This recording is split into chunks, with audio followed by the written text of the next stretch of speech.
Hey guys, Lee H here, aka Criterion Racer, and I just got back from Collecticon, giant show in Denver. Maybe my expectations were so high, but man, I was so disappointed. There wasn't a there was one pack PSA 10 of something in the 80s of non-sport cards. It was all Pokemon. It was all Yu-Gi-Oh stuff like that. Not a single thing. I see more stuff at a regular baseball card shop. You know, I watch his Cautious Treasures walk through Philadelphia shows, and I'm like, holy cow, we're in for a treat. If I get 25% of this stuff here, I would be awesome. Zero. Anyways, they had a couple of baseball vintages that are stuck there. And sorry, I'm not showing cards yet. And they were far outnumbered, and they traveled the country from Dallas, stuff like that, to get there. And so there was no customers for them. So I got some good deals here. First one, we bundled these two cards together. We're going to start off with both these cards are on my radar. Okay, so I knew the current prices, and this guy was shocked at the current prices on eBay and stuff like that for these.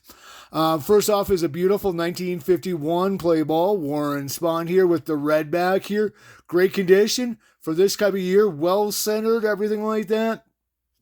And these cards fluctuate on eBay from $40 for horrible condition to 150 raw. And I didn't pay the 150 area, but I didn't pay the 40 either because this is in a lot better shape, but I got a good deal. And this, he had this piece stat twice as much as what I got it for because last three sellings, the market fell out on this. And this was, I knew that coming in because I knew I didn't have a 58 Hank Aaron, a Milwaukee Braves collector. And so that I knew the price because that was in my budget, SGC or PSA 2. And the market fell off on that one. So I scooped it up at a very, very reasonable price, bundled those two together. We will get to a few non-sports, and I'll tell you why. Next up, we got a Fleer card of Kid Nichols. You know, like, why on that? Number one is prestigious. It's pack pull. The corners are immaculate. But I do stuff for nostalgia. I do stuff for that resonates from like my home state where I'm in Denver for the last 20 years. I'm Denver Breckenridge for the last 20 years. But this guy was born in Madison, Wisconsin, where I grew up. Hall of Fame pitcher. I think when he retired, you're third in all-time wins at 340 something. So, you know, something like that resonates with me where I'm going to pick up a card that I can afford of that. And then I bundled this with an SGC Hank Aaron. I don't have a 68. I'm getting pretty close to a reasonable run from 56 on of that card. It's a beautiful four. I love it. Back is clean. I don't know. I submitted a bunch of cards for grading. Not a whole lot. That experience went very well on that one. The guy was very helpful. I got there early, so I was like the first guy that did PSA submissions to like a third party vendor. But when I left, there was 50 people standing in line. So I stopped by my non-sport card pack shop, and I picked up a few things. Well, it's a long story. Those guys hooked me up big time, and I appreciate those guys at 5280s, awesome, totally awesome store. They had this right here. I'm gonna open this up. This is Australian, and by the pack, I couldn't figure out what year on it. But by the what do you call it? It's called Dandy Rockin' Bubble Gum. But by the artist, it looked like all 80s. So I'm kind of really excited to open this bad boy up and see what we get from Australia. That's why I got 2 packs on there. Ooh, look at that gum. Well, this is going to be 80s. This is awesome. I got to pick up more of these. I can't believe it's in foil. We got Mr. Simple Minds. Gotta love that off the Pretty in Pink soundtrack with the King of Diamonds. Loving that. Oh, that's awesome with the beret. And last card here. Billy Idol. Awesome.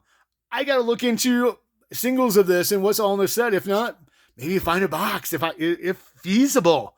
I like these cards. Awesome edition. to my collection of 80s, music, pop culture in card form. I can't cover up these guys. Anyways, I'll put that right back here. And I don't think I had the Ace Ventura. I did not like this movie. I'm not a huge Jim Carrey fan, but just because everybody was quoting this movie back in high school or whatever that time period was. And I saw Steve Rademacher, go check him out, open a pack of these bad boys up, and I forgot if I had a pack of these. Heavy metal on that cards. These are awesome cards too. From 1991, I wanted to say. Awesome there. Also, I went to my non-sport card. I'm getting ahead of myself. I gotta slow down when I make these things. Went to the baseball card shop, and my favorite employee there was working. So we scored these for about $1. We scored these for $1 a piece. We got Dale Swaim, who I caught a foul ball from him. I don't have any of his autographs, so that was a great addition. And for the passes alive, we got rookie card autograph of Greg Swindell. Oh, that's right. One of the classic omens on the passes alive. And to go with another classic omen, I had to pick them up for another one for $1. Dun, dun, dun, dun, dun, dun. Only a face a mother can love, but I shouldn't talk, for $1, an autographed Zane Smith 1987 card. And for my PC guy, he grew up in the area where I went to high school, Jimmy Gumby Gentner. Very underrated second baseman. I think a lifetime 286 for a batter for a long time career. He actually, we're going to tie this in with this guy in the background. I like the 58 better. Hank Aaron's last hit. Jim Gantner as a rookie came in and ran for him, kind of tying the two together on that one. So I did submit some cards to PSA, just those a lot of Bob Uecker cards, and I'm going to ramble on and open a pack of mashup. And I'll show you what else I did. I didn't do a lot of cards. Didn't know how much it was going to cost. If it was straight PSA submission, which I thought it was going to be $25 a card. But this third-party vendor, it ended up being $18 for regular cards and $25 for autos, which was way below PSA, which I was real happy about. I should have, when I was going through my cards for submission and other cards I wanted to do, Hot Lips Houlihan right there, more of her lovely lips. And my cards, I see more and more stuff wrong with them, to get those higher grades and everything like that, where I was just good enough to keep them raw. If they weren't going to grade where I wanted to grade, I kind of got down on that's the problem with grading. Sometimes you get down on the card. Oh, that's a classic one. Get down on the card just because of what they assigned the grade. So I'd just rather keep it raw and enjoy the card.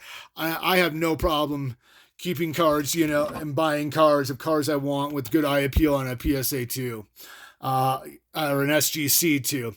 And last but not least, your most famous cross-dresser ever on television. Anyways, guys, thanks for tuning in. We'll catch you next time with some more pack openings.